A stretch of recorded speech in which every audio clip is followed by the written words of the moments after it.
Hi, I'm Lou, and I like a lot of things, but most of all, I like Formula One and journaling.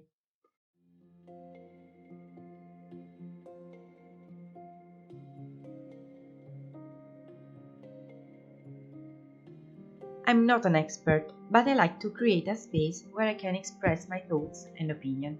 And I like to draw and organize things, so I thought, well, I can make myself an F1 bullet journal, or sort of, in which I can write down my thoughts and my feelings during the race weekends. I mean, from Friday to Sunday, but let's call them race weekends. Please keep in mind that I'm not expert in either Formula One or in bullet journaling. I am a fan that likes to share thoughts, opinions, and I enjoy to write them down. In my videos, I'm going to talk you through what I'm doing, what kind of pencils or pens or markers I'm using, or why I decided to write something in a particular way or another way. And also, I'm going to rant about what's going to happen during the season, because I am so happy that the cars are getting back on track. What about you? Are you as excited as I am? Back to the journal.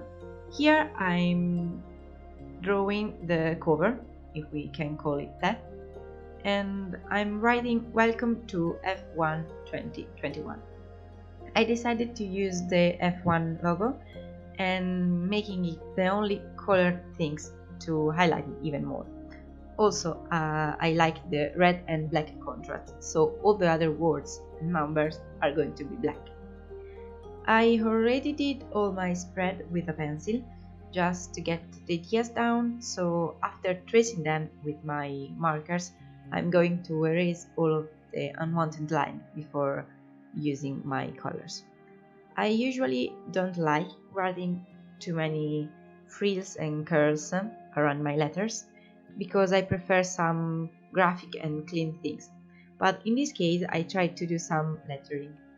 And yes, I know that lettering is a different thing. Don't come at me, please. Let's say that this is my interpretation of lettering and that I'm probably going to add some thicker parts and trace the writing a bit more. So I decided to do this kind of work and this kind of lettering because I wanted to spice things up a bit and don't be super boring as usual. Here I'm outlining the logo and using a ruler because I can do straight line to save my life, unfortunately.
And here we go. I'm done with the black part with markers and I'm going to erase all the pencil lines under the welcome and also under the logo and the 2021.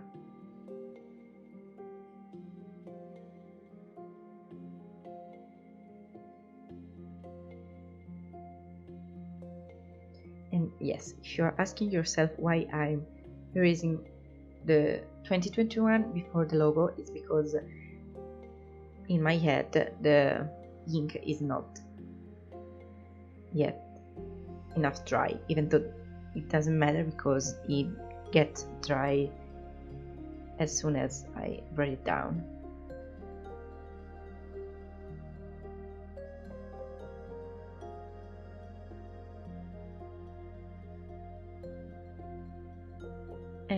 let's start coloring.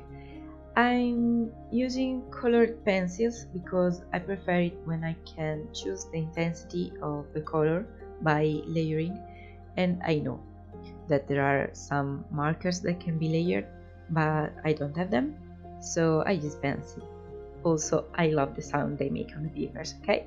Just some sort of ASMR kind of thing.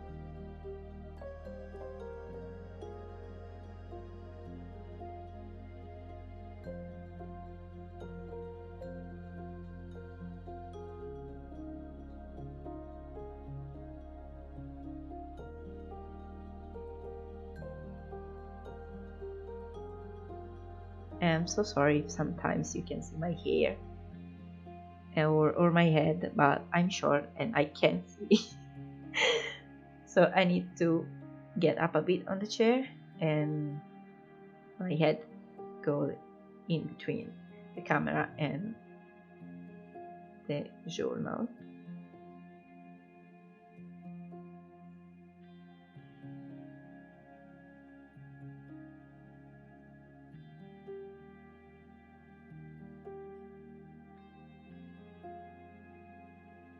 And yes, I help myself with my finger to not get out of line.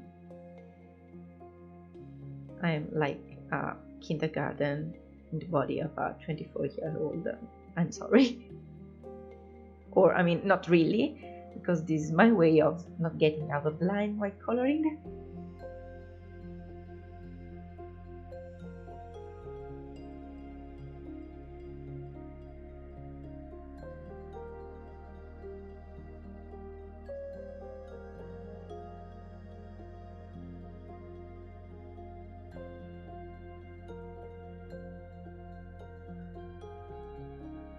And now the last step for the cover is filling the 2021 with a black marker.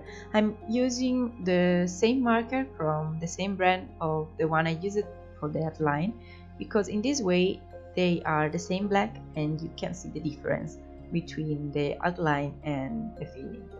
And yes, I am in trouble finding my markers. I don't know, I had everything on my desk, but I can't find the things that I need when I need them.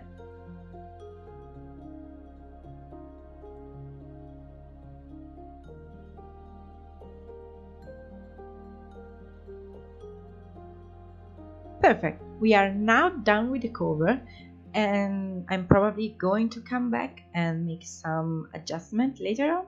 But for now, let's move on to the next spread. As you can see, or I mean, not really because of the light, but I'm going to use a darker pen. The title is Dates to Remember, and this is because I have the memory of a goldfish, so I do a lap around the aquarium and I forget everything. So for me it's super important to have a complete view of the entire race calendar that I can have a look at when I can't remember something.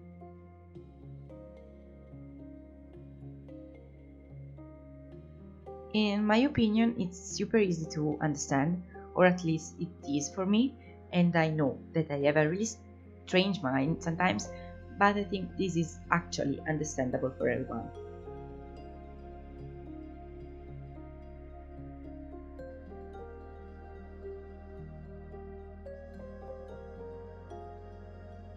I'm going to write the name of the month from March to December at the top, and the number of the date in the column, and the names of the track or important events related to Formula 1 in the spaces next to their related dates. But now let's make all the number appears like magic. And ta-da! Okay, now that I'm done with the outlines, I'm going to fill it in with the dates I need to remember. I'm going to use this pen, which, in addition to being super cute because it has a panda on the cap that say "Hug me," it's erasable.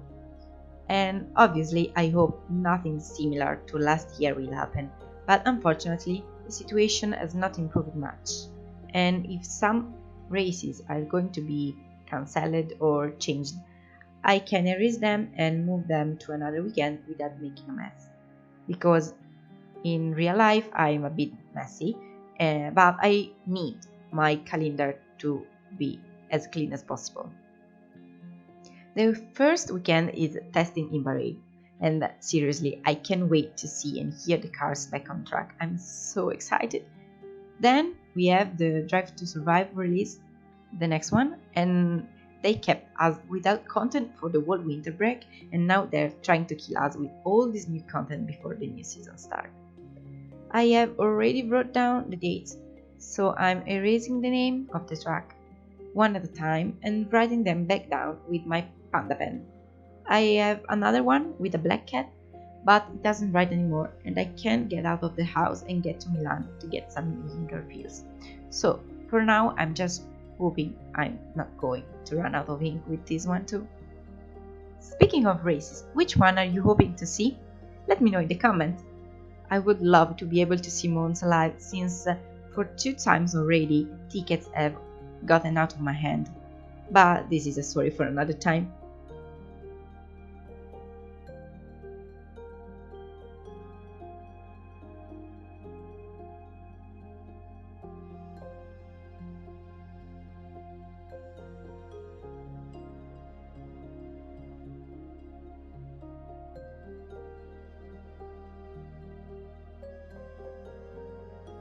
I'm sure you all know the dates by heart better than I do, so I think I'll cut the video here and leave you a sneak peek of the next video in which I will do the spread with my prediction for Constructors and Drivers Championship and what could happen during the season for me, or at least what I think could happen during the season. That will be the only part that I will not write with an erasable pen, because I want to keep them and compare them with the results in December. I hope you liked the video, and if you did, leave a thumb up and subscribe for more videos like this one. Kisses!